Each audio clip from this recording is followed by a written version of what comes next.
This is the Horse Radio Network. Hey, you're listening to Adulting with Horses, the best place to be if you can't be at the barn. We are your co-hosts and equine authors, Heather Wallace and Natalie Keller-Reinert. As crazy horse girls, we don't take ourselves too seriously in the saddle or out. We celebrate the things that make us different. Join us as we talk about horses and pop culture and get a little weird in a fun way. Thank you for being a little weird with us.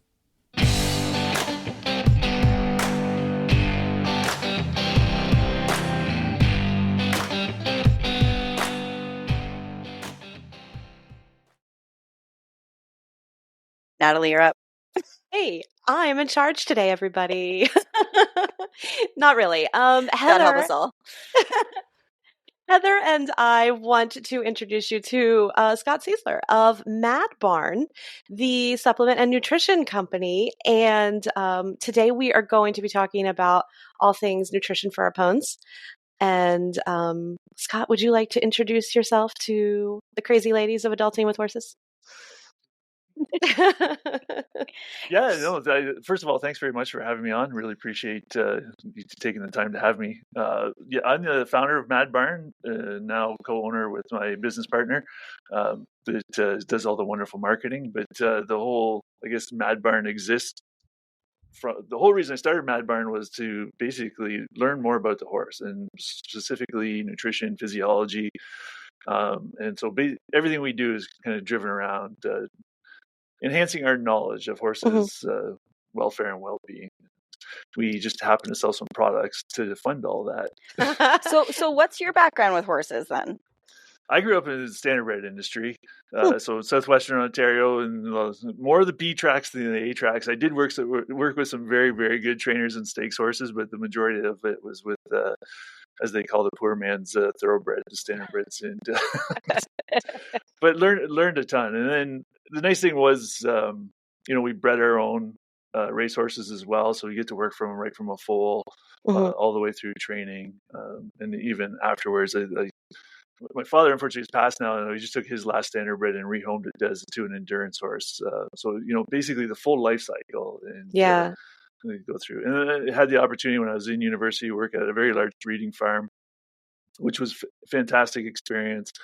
Nice way to be able to fund your university by working like 40 hours a week doing full watch and still be able to go to school full time. So, but again, you learn so much just working with that many animals and being involved. And then I actually kind of got away from horses for a while. They were always there. I was always like kind of working, doing stuff, but got more on doing dairy consulting and just swine, poultry, and doing nutrition for our major agricultural species, I guess. And then finally went back to do my PhD and came back more to the horse side again, and then started Mad Barn. That's what happens. They just pull you back in. You can't get away. I got really interested in nutrition when I was breeding too, so I totally see that connection. And I realized at a certain point, I think you do need a PhD to understand anything to do with this. I've seen a main and minerals test, and I'm like, what are these numbers and words meaning? Because I have two horses that are neurological, so nutrition is very important for them. So I'm really excited to talk to you about all the aspects of nutrition, because our clubhouse really got involved in this. Yeah, that's fantastic. No, it is. It is. Obviously, nutrition and physiology is very, very complex, but hopefully, I mean, part of the mission of Mad Barn is education, right? So do the research and then deliver, in a useful manner that people can actually implement, so that it is hopefully relatively easy to understand and practical that people can actually implement and get the best outcome for their horse. Because that's really what we're looking for, is the best outcome for all the horses in people's care. That's great. Absolutely. Should we jump into questions from the clubhouse? Do we want to go there, or because I think as long as we keep it dumbed down for me to understand. Yeah. Well, we don't have to dumb it down at all. You have me trying to explain it, so everybody will be able to easily understand it. It'll be fine. Yeah, that's what you're saying. Yeah, okay, it'll perfect. be totally fine. Yeah. So we asked the group in the Adulting with Horses Clubhouse on Facebook for your birdie nutrition questions, which we have all got. And the first one we have here is from Shelby, and Shelby went straight for it. She just went right in. What are your favorite supplements? which ones are overhyped? You don't have to name names. Yeah. You No. don't need to name brands or But anything, but like, if there's like a specific kind of regimen that a lot of people are on, like in Florida, for example, there's still kind of this tradition to give your horses Metamucil 4 days out of every month, which does nothing. But it's still really popular. So, I mean, I don't think Metamucil is going to be mad that I said that. And everyone uses Walmart brand anyway. So, so if there's a weird feeding myth that you would like to get rid of right now, go for it. Oh. Yeah, I mean, you could do probably 10 episodes on weird feeding myths that exist out there. No, I'm making a note. Right. But I guess in short, my favorite supplement, and if anybody's ever listened to me do a nutrition talk or any other podcast or anything, it's salt. So you're like, well, is that really a supplement? No, but it's so fundamental, and still we're getting it so wrong on so many levels with horses, and I don't understand why, because it's such a basic thing. I do think some of it stems from the human nutrition side. We do like to take things from humans and then just transpose it onto horses, and we're like, oh, well, salt causes high blood pressure and all these things. But the problem, horses don't naturally really consume any salt in any of their natural diet unless it's added into a feed or supplement. In most cases, that's not nearly enough. And not to get too far off on a tangent here, but because you're in Florida and it is so paramount down there, when you talk about overhyped supplements, like all the things you guys for anhydrosis that you're buying for supplements off the supplement shelf, throw them out and just get a big bag of salt. And the best example, the young lady that actually works for us in Ocala, Jessica, had a horse with anhydrosis, and I was like, listen, just keep giving it more and more salt until it won't eat anymore. And it was up to 120 grams a day of salt, so that's a half a cup. So for most people, that's an outrageous amount to give to a horse, but it's not. And the horse started sweating again. Wow. And no problem. So do you recommend like table salt, or like what about these Himalayan salt blocks? Like, I think, is that branding, or is like table salt doing it? Table salt's totally doing it. It is awesome. Literally sodium chloride. You just need to get the sodium chloride into the horse. It does. Like if it's hanging off a rope, chances are they're not going to consume enough of it. It may be a nice plaything to put it in the stall. Whether Utah salt flats, the Himalayas, wherever it's coming from. Like I joke, where I live in Ontario, we dig it out from underneath the lakes in Goderich. But apparently that's not fancy enough. It needs to come out of the Utah salt flats because it's old salt. And I'm like, well, it's all old. It's all salt, yeah. And if you want dirty salt, just get it unrefined. I mean, when they dig it up, it's quite unrefined and it looks dirty and it looks like the stuff you get that has all the color and other. When they say, "Oh, it's got 100 minerals," you're like, "Sure, it's dirt. Like it's got." We're gonna charge you more for the dirt. Yeah, pretty much. Like it's super trace amounts. Like it's not going to cover nutritional. And they do. They, if you read the really fine print on a lot of these products, they do actually say that down there. But obviously, the marketing hype says, oh, it has 100 trace minerals in it. And you're like, well, you can analyze anything. Analytic capability is so good these days, and you can find just about anything in any product at a low enough level. But you need it at a level that's actually going to do something. Sorry. So this is a long way into the salt conversation, but it's that important though. And obviously, we make no money from salt. But is that important for horses? Like you look at the cases, I would wager a fair sum of money that probably 70+% of colic cases are due to inadequate salt intake. And also too, if they have more salt, wouldn't they be thirstier? So they'd be drinking more, and it kind of just gets the digestive system moving. Exactly. Okay. That's exactly it. So like, I would, if you look at impaction colics in particular, that's probably closer to 90% are caused by lack of salt intake because you don't have enough hydration in the gut. Eventually that becomes, the digestive gets too dry and it gets stuck there's one spot in the gut in particular, there's a very tight turn in the horse's gut where things can get stuck in there, and then you get an impaction colic, which is obviously hugely problematic, but easily avoided by feeding simply enough salt to the horse. Okay, so that's the favorite. Okay. When you say overhyped, I would say all of them until the diet's balanced. So again, we've done well over 40,000 diets. We have a whole team of nutritionists, PhDs, vet staff that do diets for free. This is how committed we are to wanting people to feed their horses properly. And there's so many that are still, they just don't have enough trace minerals and vitamins in them, but yet they'll have 6 different supplements added to the diet. And the cost of those 6 supplements will range anywhere from $2 to $10 a day, or even more in some cases. And I was just like, get the diet balance and we could probably get rid of all of these supplements. There'd be absolutely no need for them. Now, there are like supplements out there that I think are effective and are useful to add in there. But I would say the vast majority need to spend more time focusing on the base diet, feeding the horse appropriately, get it balanced, and forget the supplement aisle until you're done that. And so that would encompass a good chunk of the horse population still, based on the data we see coming in. So would you say it's like most people, like if we were going to attribute it to humans, like people eating, fast food or not eating enough fruits and vegetables, but then taking a multivitamin, like trying to balance it out? Like, would it be like, shouldn't we address the core diet first? Yeah, but the issue with horses, like you're basically you're going to feed forage to a horse. And now I know there is a bit of a movement to get these really diverse pastures out there, but I would say that's like super minority still. Like just basic pasture management still eludes most horse operations from what I can tell. So your horse is functionally eating, basically a grass or legume forages, and that's the base of their diet, which across North America are going to be deficient in zinc, copper, and selenium, with the exception of some spots that do have more than enough selenium in the soil. Just as an example of the kind of 3 micros that we always miss out on. Now, if your horse is on fresh, like he's on pasture, they're going to get enough of the fat soluble vitamins A, D, and E. So there really is no need to supplement them if that's the case. But it's from a practical standpoint, it's easier just to get a complete mineral and vitamin and just feed that, even though you may be overfeeding, say, vitamin E a little bit or vitamin A a little bit because the horse is consuming enough vitamin carotene. It's still a better situation than being deficient in a bunch of other things. And so whereas humans, we eat a very diverse diet. And our requirements are lower because we live a lot longer. So just metabolically, everything's slower than in a horse. It doesn't mean we don't need all that stuff. And I think in the human population, you would find there are frank deficiencies in a good chunk of the human population. I mean, not so in North America, it's not as prevalent, but like one of the major issues, sorry, I'm getting way off topic here. One of the major issues we do it too. is like blindness is vitamin A deficiency in like third world countries, right? And it's such an easy problem to solve, just get them a bit of vitamin A.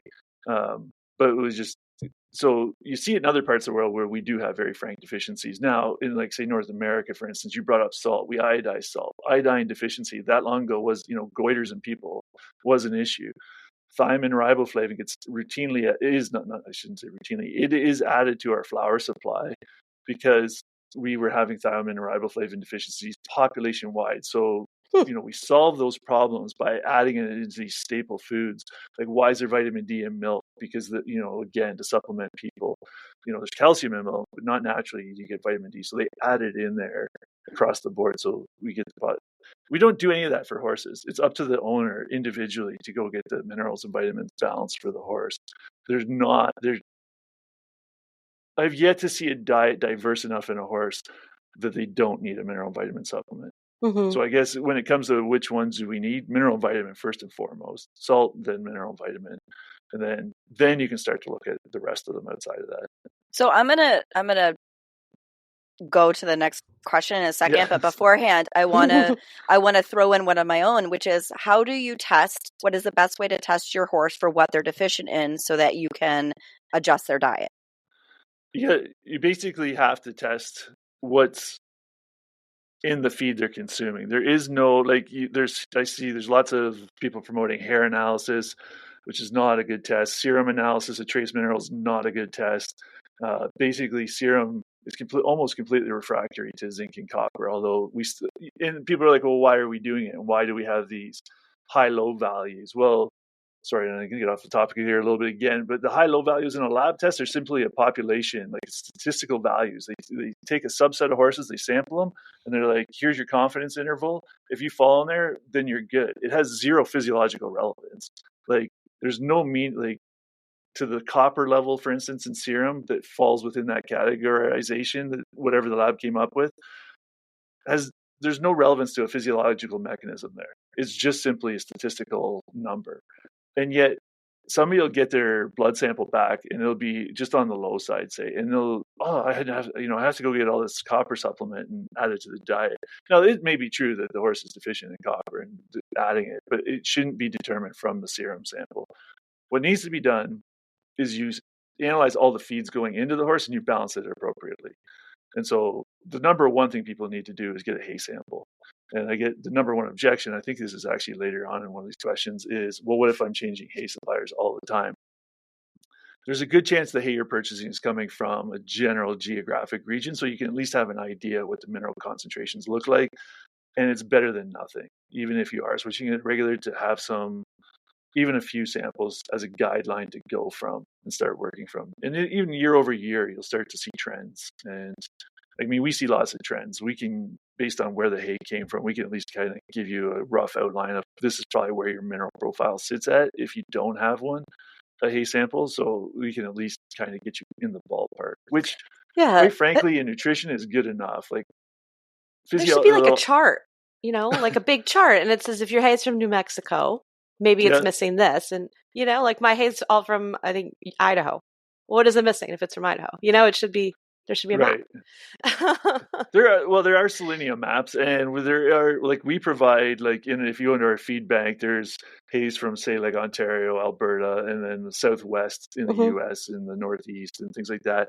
And if you look at the trace mineral profiles, they do change in there. And so we've done that for the hays as basically for people who don't have a hay analysis. We just select it from the geographic region, and that takes care of that. That's it. Yeah. It's my idea. It's implemented somewhere easy to go where people can know what it has. Absolutely. Yeah. Okay, well, so I'm going to move on. Chelsea has a question about feed-through supplements for insects. Like, we're in the middle of summer, there's flies everywhere, ticks, all of it. But are feed-through supplements really doing anything for our horses? Yeah, so I mean, if you break it down into two classes, like the drugs that actually interrupt the life cycle of the fly, those work for sure. There's no question. The only problem with it is they work in your horse, in your manure pile. Like, if your neighbor isn't using it, well, those flies can easily come lay eggs in that manure pile, and you still have a fly problem, right? So that would be the only downside to using like the feed-through ones. Now, when you get into the natural products like garlic, the sulfur, there's very limited evidence those actually work to reduce, insects bothering them. And in fact, garlic, if you feed it at too high a level to horses, it'll cause Heinz body anemia. So that's also a problem, where if you're getting too much allicin into the horse, compounded garlic, you'll actually can induce an anemia. So it's not even worth the risk. And honestly, we've tried it in horses and cows and different things, and I've never, misters and things that kill flies, those work really well. And some of the chemical compounds, I know people don't love using them. And then there's a bunch of natural spray-on ones that actually, some of them work okay, but the feed-through ones, yes, absolutely work to break up the life cycle, but you're still, again, you'll still have a lot of flies. Like, unless every horse at your barn is on it, it might not really make much of a difference. It won't make any difference if you don't have all the horses on it. Like, if you're in a barn, you absolutely need to have them all on it for it to be effective. And it still doesn't stop flies from coming laying eggs from elsewhere, though. Sure. Okay. Awesome. Done.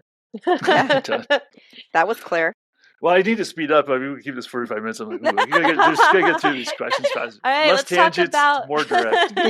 Well, I'm excited about the hay map, number one. And I used to board with a woman who fed her horse so much garlic that when we put hot water on her horse's feed before dinner, I would get hungry. No, I was a working student that got paid nothing, so I was hungry anyway. But that smell was just like, oh my God. Yeah. So the next question is actually another summary one. It's seasonal allergies. And I kind of think that my horse has like a seasonal respiratory allergy. He just gets a little coffee in the summer, and I'm not sure what to do about that myself. And then Amanda from our clubhouse also asked about tips for managing seasonal allergies through nutrition, if you have anything to contribute. Yeah, so the best solution is basically, you want to reduce the inflammatory response. I mean, it's obviously allergies is just a hyperreactive response to some stimulus, whatever it is. And so DHA, the fatty acid that we would associate with fish oil that we get in the human diet, is one that's particularly potent in reducing the inflammatory response. And there's a multitude of benefits, and I'll probably talk about DHA a few more times in these other questions as well. It's one particular fatty acid. EPA and DHA are the two really long chain, highly unsaturated omega-3 fats. That probably is the number one way I would go with any horse with allergies to start. Now, it's not instantaneous by any stretch. It needs to build up in the cell membrane, so it does take time. So I would suggest starting before the summertime or allergy season kicks in for best effectiveness. The other one that's shown a lot of promise, and there is actually a fair bit of research on it, is spirulina, oddly enough, has shown to be quite effective at reducing allergic response as well. And based on not only just the research, but the anecdotal responses we get, we do sell spirulina. Here's a full marketing pitch in here. But the anecdotal response we get would indicate it is definitely having an effect in improving the situation for horses with allergies or respiratory issues. Those would be the two big ones, honestly, that I would go with. Awesome. Yeah. Well, and great. it's nice to know that somebody has a place to go to get spirulina, right? Because I wouldn't know where to start. So now we know Mad Barn has it. So what would be your best tips for hindgut health and preventing ulcers? Like, I have a lot of thoroughbreds I work with. I have one myself. Luckily, we haven't had a problem, but ulcers can be a really big problem for a lot of horses in my area. So is there anything nutritionally we can do? Yeah, honestly, again, it's kind of how a lot of these different issues, whether it be IR horses, overweight horses, ulcery horses, it really comes back to a forage-based diet, like ensuring that you're giving them adequate eating time, you're giving them appropriate forage. I mean, that's first and foremost. Then you can start going into different soluble fiber sources to kind of optimize gut health, hindgut health. A lot of people associate hindgut ulcers with hindgut acidosis, but it is super rare to see hindgut acidosis in a horse. It's not to say there aren't ulcers. They're just two different things. And I think, people talk about, grains, or we want to feed all these buffers. It seems to be a very popular thing now to deal with hindgut acidosis is what they think the issue is, but it's not. The hindgut acidosis is not the issue. So in general, just getting the diet balanced, getting it right in forage. And then you start looking at things, honestly, like management of your horse. Minimize the amount of time in the stall, maintaining social groups, like just reducing overall stress. Because sometimes we forget that, the stress response coming from inside the body, it can actually impact the gut as well. It's not just what's being fed into the gut, it's from the other side as well.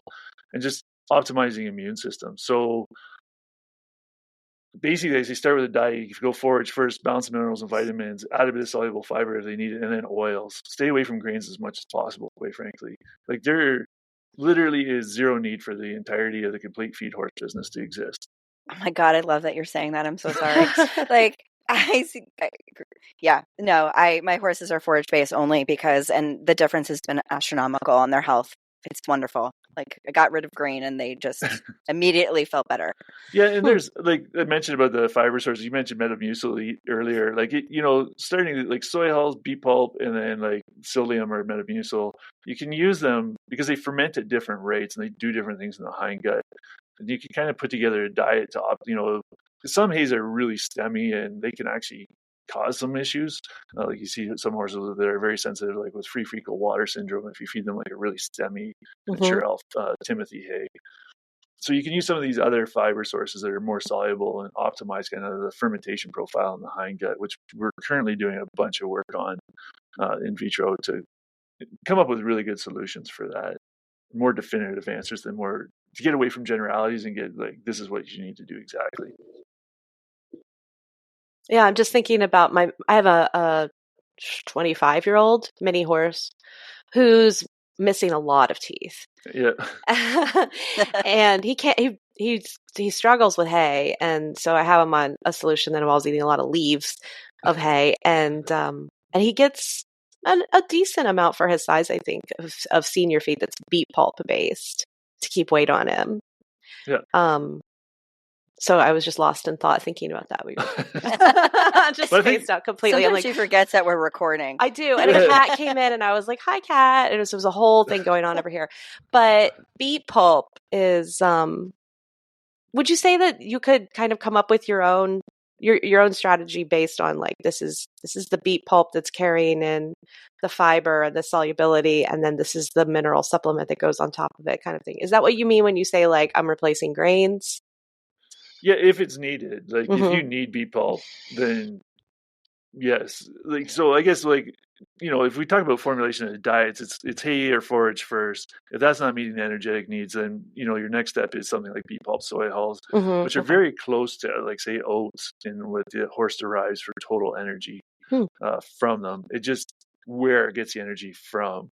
Like we're doing a podcast, can't show it, but usually like I talk about feeding a horse. We start at the back end and work forward. You want to optimize the fermentation in the hind gut for the horse as much as you possibly can. And quite frankly, we can do that for 99% of the horses. It's really only the hardworking horses where we're like, okay, maybe we do want to add starch for just speed up glycogen repletion a little bit. But for the most part, we're going to use oil for calories. That's a better caloric source for the horse than say starch or sugar if we do need extra calories to maintain whatever level of work they're doing. So to your point, to the question, I guess, and yes, beet pulp is an amazing carrier. A lot of times people use, if they do need carriers to feed the mineral and vitamin supplement, they'll just use a forage pellet Yeah. as well. It becomes an easy way to do it. And in regards to your horse without the molars, like soaking hay or soaking the products or processing anything is just, you're basically, if you soak it, you're reducing the need for mastication. So they don't have to chew it as much. It's easier for them to do. And any kind of mechanical processing you can do will help that horse Mm-hmm. digest the feed as well. So it sounds like you've come up with a good solution already for I'm feeding. pretty happy with the way he looks. I should fill you congratulate in, myself every year. Scott, that on this podcast we try to not compliment Natalie because her ego is so large already. So if you want to take that back, now's the time. I am the best horse feeder in the whole world. My pony shows no ribs whatsoever, and I'm very proud of him. So I am going to comment. I actually put a pitch in here. We're actually in the process of making a body condition scoring app for your phone, which we need about 10,000 photos from. So if you go on our thing, please do help us out in terms of getting photos we can in. help you. Just go on our camera roll. We got thousands of photos for you to use. Yeah. I think I have 13,000 on my phone. But I do want to make the general comment about seeing ribs. Like you do want to see your horse's ribs. Like 100% you want to see your horse's ribs. A skinny horse is a healthier horse. So like we have it's the same problem in pets as we have in horses. My quarter horse doesn't actually have ribs, sir. It's there's no supporting mechanism in there. No. No, I'm a big fan of doing body condition scoring for the horses that I work with. And so, if I have to press down to feel ribs or I can't see it when they turn, then I'm like, God, what are we feeding our horse today? So yeah, so I think that's a good thing to note. It's also better for their joints and overall just cardiac health to be on the lighter side.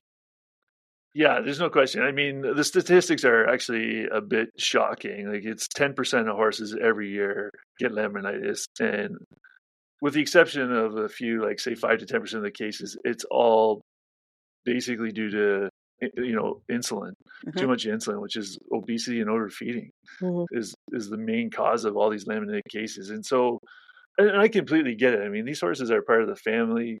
We love them, and food becomes part of that love, right? Like, you want to see your horse happy. We want to feed them and feed them well. And we've associated with, good body condition. That's part of that. But then it gets carried away. And that's the problem because you can cure hunger in 2 seconds by putting a flake of hay in front of a horse. It takes weeks to months to fix laminitis. And it is an extremely painful event for the horse. And the percentage that end up being euthanized within a year or two after a bout of laminitis is also a shocking number. And so we actually use this kind of as the hallmark of like, we talk about missions of research and what we're doing. It's like, if it's 10%, we'd really like as a goal for Mad Barn. And, I encourage everybody to get it behind this goal. Can we get that number down to 5%? And then can we get it down to like 1%? Because it's needless that 10% of horses every year get it. It's not neglect, right? If anything, I think it's too much love, quite frankly. It's just misdirected. That's all. Yeah, I have a new pony to me. It's my daughter's pony. And he was a little overweight from winter because he lived out and he had 24/7 access to hay. So he was a little fat. And so the barn, we know nobody is allowed to feed him treats. Like, he's so cute. Everybody wants to feed him treats. You're not allowed to feed him treats. But every once in a while, I'll catch like the person renting the house down the street showing up at the barn feeding him treats. And I'm like, I'm going to murder you, because I've been working so hard to get this pony to be healthy and a fit. And, he's an air fern. So, I'm worried about laminitis or founder down the road as he gets older. So I'm trying to get ahead of it now. But yeah, and even though he's cute, so I have treats that you're allowed to give him, which are like healthier. Really, they're really just like Timothy hay pellets, really. So, right? Like that's really what he needs. He doesn't need anything else. No, and that's great. Like, and there's more. You see more and more treats coming out now that are cognizant of that, like getting to be low sugar, healthier style treats for horses, which is great. Yeah, because they don't care. They're just like, the food came out of your hand. It's better than anything else I could eat. That's right. Surprise! Exactly. Well, and we have a later question, but I guess since we're already talking about sugar, it's like sugar and starch numbers. Like, a lot of feeds claim to be low NSC, but what does it actually mean? Like, what's a safe combination? And I'm going to just venture to say, like, is there any safe combination because it's grain? Well, yeah. So, I mean, what we use for an NSC number, this is, again, this could be a whole podcast to itself, probably too, just because like nomenclature of NSC is something most people don't even understand. But just for quick, NSC is just your sugar and starch combined together to a total value. Now, that's as far as I'm going to go with that. We'd like the total diet to be under 10%. And so when you talk about feeds that say low NSC, no, there is zero meaning to it. All it really means is it's lower than another feed that company produces.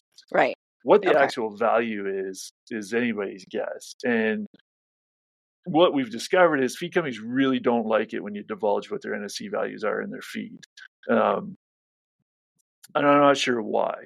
Like, well, actually, I know why, because there's this push to get to low NSC feeds, and it's super hard to make a pelleted feed that's really low NSC. Like, if you're talking about a complete feed, it's just the ingredients that are readily available, say in the North American commodity market, just simply contain, like, even like wheat shorts, which is the byproduct of making flour, usually has a residual starch content of 18%.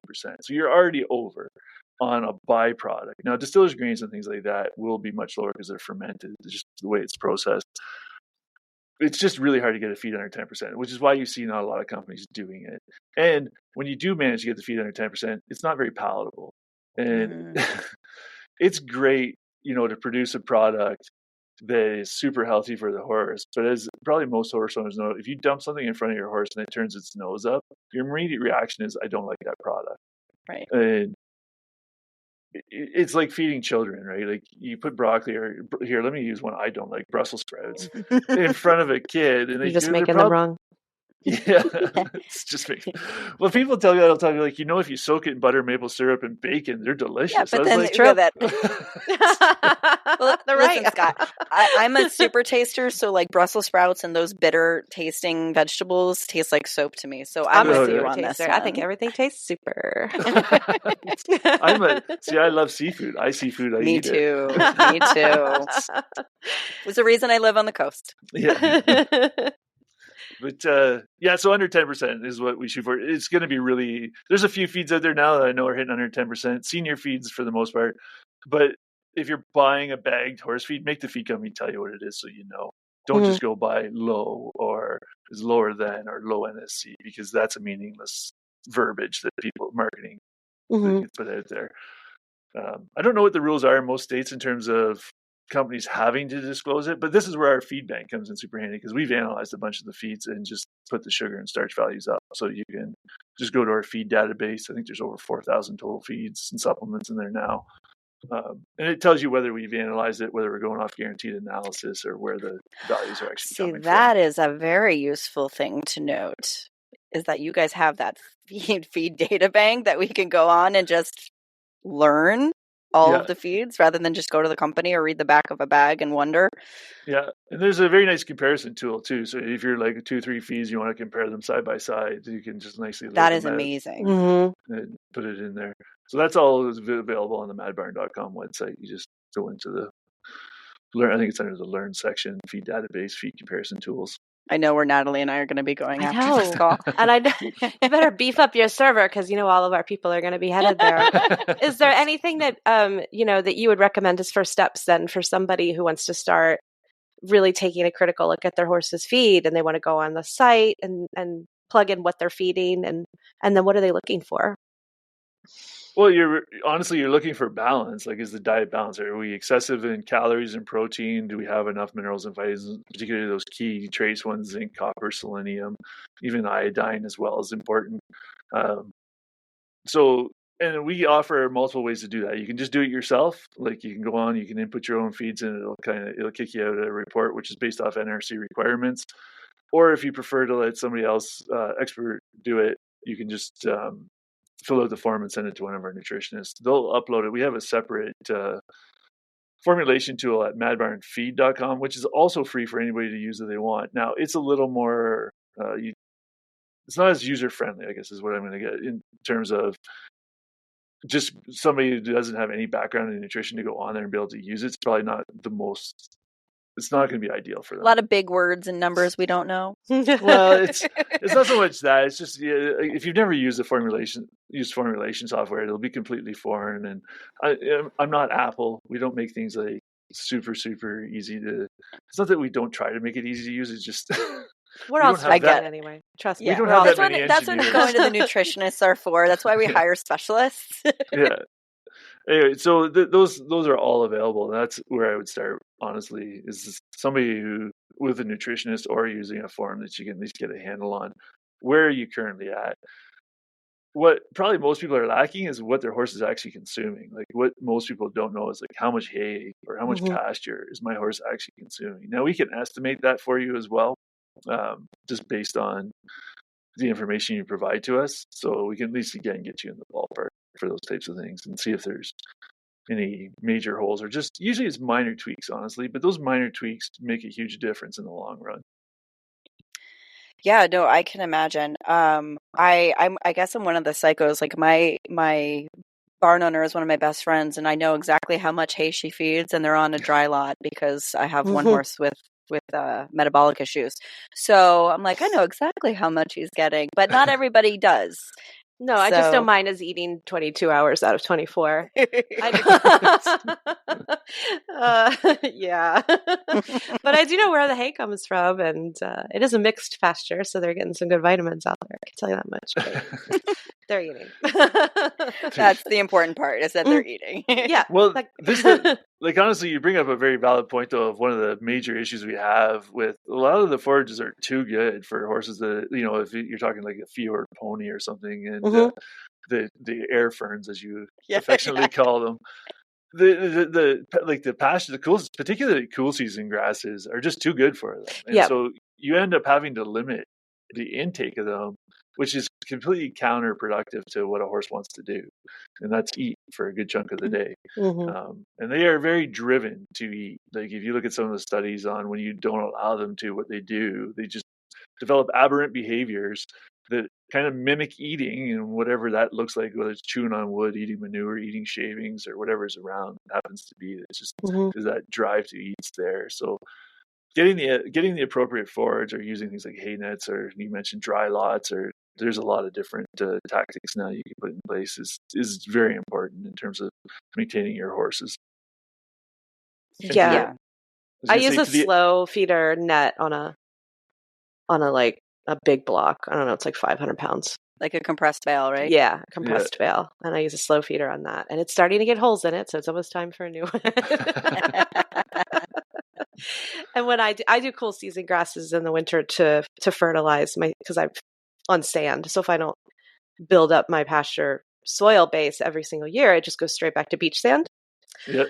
So I have to keep them off the rye, except for a couple hours a day in the winter for the same reason. They're like pacing before they go back to the hay.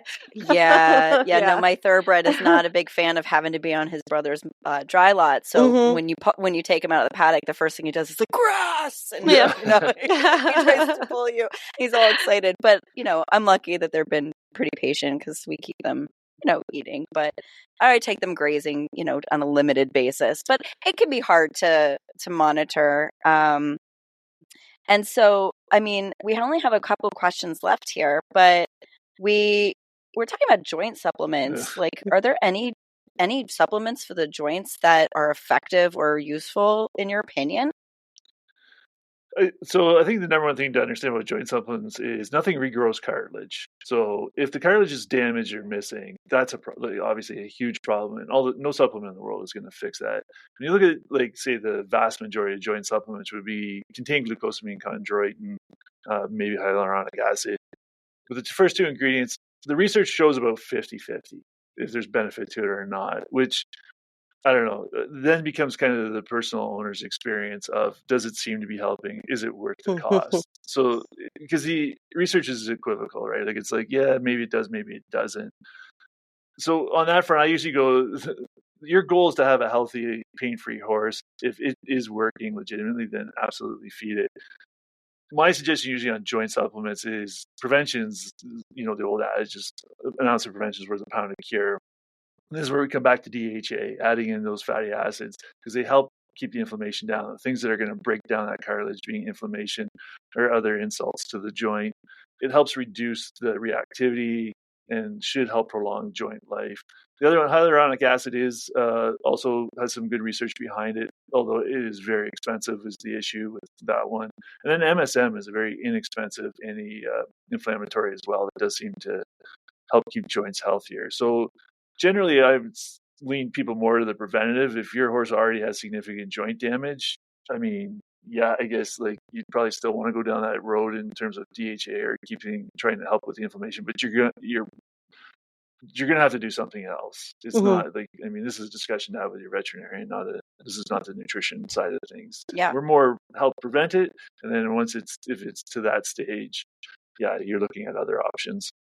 Okay, well, and I want to just circle back too, because before you had mentioned feeding oils to the horses for like caloric intake or things like that.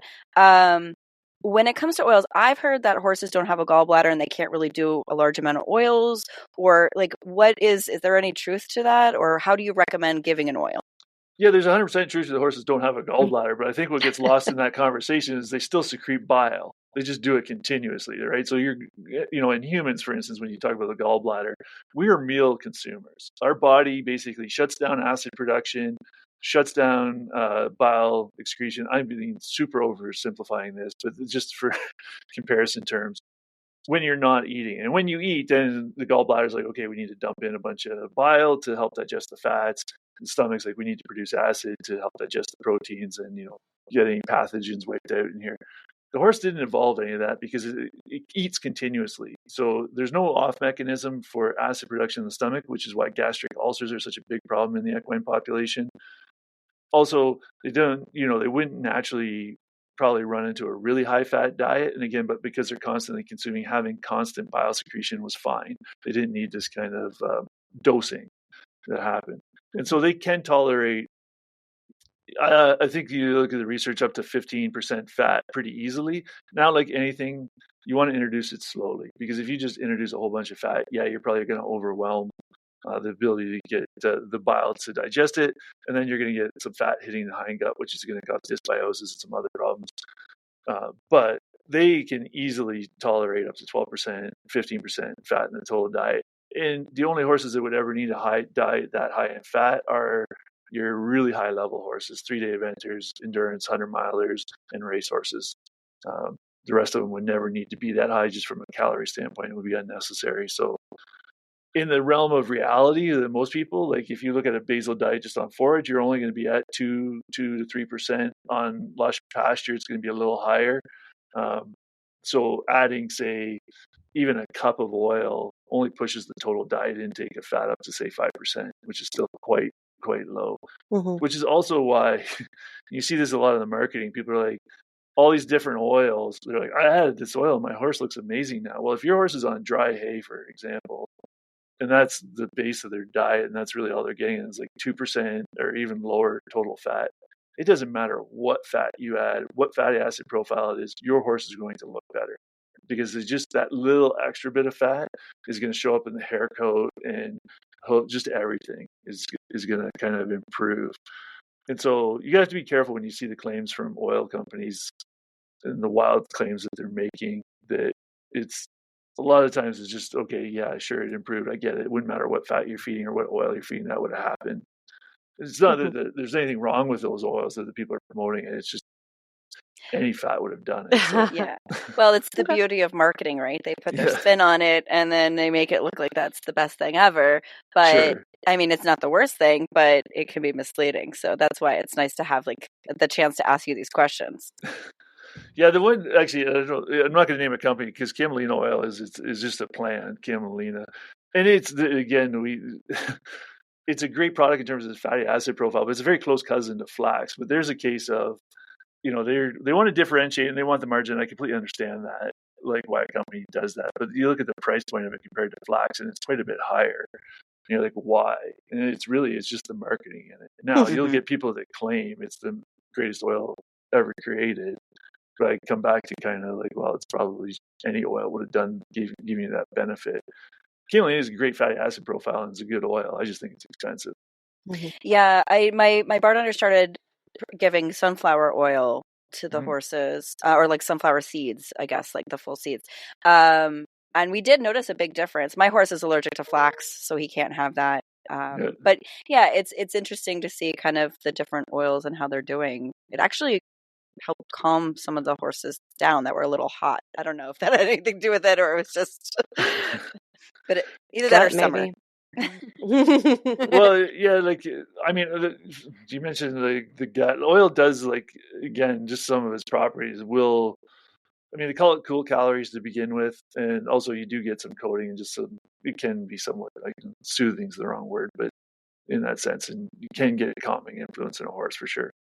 Oh, well, that's good to know. So I'm Yeah. not crazy. Sometimes you see things and you're like, oh, maybe that's it. I just But associate you just everything don't with know. digestion. I'm just like, they're digesting better, so they're happier. Because I know I would Yeah. be. No, that's absolutely true. Like Mhm. anybody that's had an upset stomach knows how uncomfortable it is, just in every facet, right? Oh, So yeah, you're like, when things are right, it's so much better.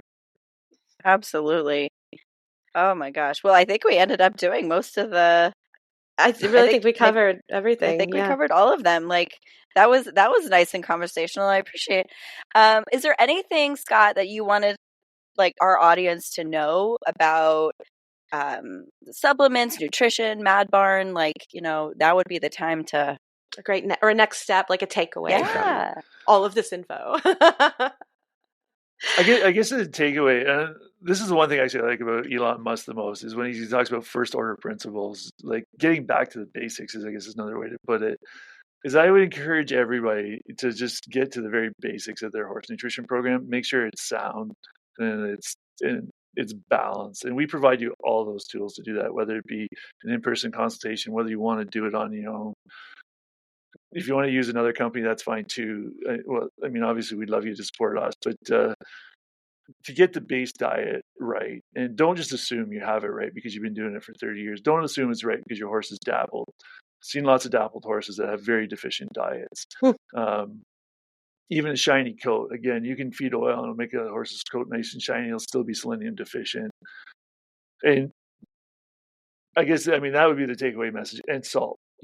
Yeah, I was going to say, so I'm going to go to Costco and buy it in bulk Yeah, for my no, pony because he has anhydrosis. We are all parrot heads today. We are all calling for more salt. yeah.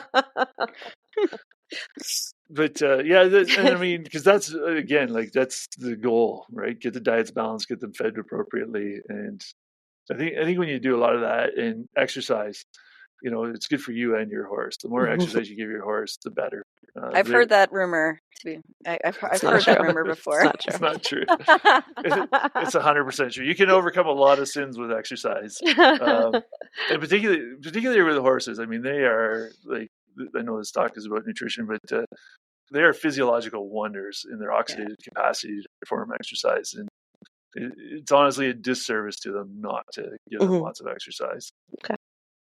Yeah, no, I love that. My goal one of these days is to have a track system for my horses so they can move constantly and forage and have different things in different places. But one of the I think it was Peter Thiel that does a lot of the investing in Silicon Valley, right?